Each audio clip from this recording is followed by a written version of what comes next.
حضرت آسیہ علیہ السلام کو بہت منفرد مقام اس طور پر ملا کہ نبی کریم صلی اللہ علیہ وسلم نے ارشاد فرمایا، اور یہ جو اللہ کے محبوب کا ارشاد ہے یہ بھی بہت بڑی ان کے لیے بشارت کا ذریعہ ہے حضرت آسیہ علیہ السلام کے لیے،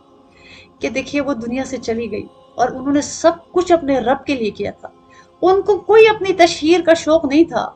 ان کو نہیں پتا تھا کہ میرے بعد نبی آخر الزمان دنیا میں تشریف لائیں گے، ان پر کلام عظیم الشان کا نزول ہوگا،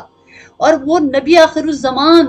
کو جب قرآن عظیم الشان عطا ہوگا اس میں میری دعا کا بھی ذکر ہوگا، میرا تعارف ہوگا، میرے بارے میں بتایا جائے گا، اور وہ امت، وہ لوگ جن کو جو میری زندگی میں ان کا کوئی وجود ہی نہیں تھا، وہ نسل در نسل وہ لوگ آئیں گے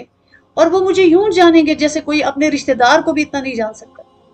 اور مجھ سے ایمانی تعلق ہوگا، مجھ سے ایک روحانیت کا تعلق ہوگا، مجھ سے ایک عقیدت کا تعلق ہوگا، مجھ سے ایک ایمان کا تعلق ہوگا، میرا ادب ہوگا، میری عظمت ہوگی، اور میرا نام محبت کی وجہ سے اپنی بیٹیوں کا نام رکھا جائے گا میرے نام پہ۔ ان کو تو پتہ نہیں تھا نا، انہوں نے صرف اپنے اللہ کے لیے کیا تھا۔ اسی لیے وہ کتابوں میں آتا ہے نا کہ جو چھپ کے نیکی کرتا ہے اللہ کے لیے، اللہ اس کو عزتوں کی چادر پہناتے ہیں اور وہ چادر دکھاتے ہیں سب کو پھر۔ جو چھپ کے اللہ کی نافرمانی کرتا ہے اور وہ حد سے بڑھ جائے، اللہ اس کو اس گستاخی یا اس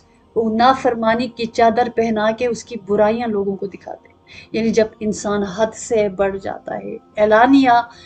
یعنی چھپ چھپ کے ایسے گناہ جو کہ جس کی حد ختم ہو جائے، پھر اللہ پاک اس کو منظر پہ لے آتے۔ بالکل اسی طرح کوئی اللہ کے لیے